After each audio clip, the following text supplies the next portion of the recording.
One reason that we're not going to talk about moral relativism is that we do not have the time to give the issue the attention that it needs.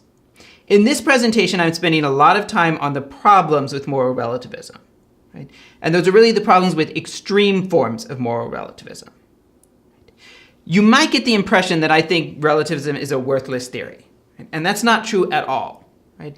As philosophers go, I'm actually fairly sympathetic to relativism, right? But in order to get out the key insights of relativism, where it's really practical and useful, right, we'd have to spend an enormous amount of time on it, right? And if we did that, we wouldn't have the time to discuss the main subject of the class, which is applied ethics, right? Again, I think moral relativism is an extremely important issue, right? And I think it's a more difficult issue than I think some people would say, right?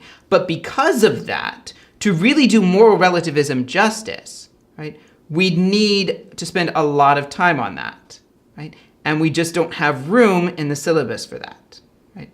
Now, if you want to discuss it in more detail, there's a solution. Take my class on Introduction to Ethics, right? We'll spend at least a week on the topic of moral relativism, right? But we don't have time to fit this issue with the attention that it deserves into this class.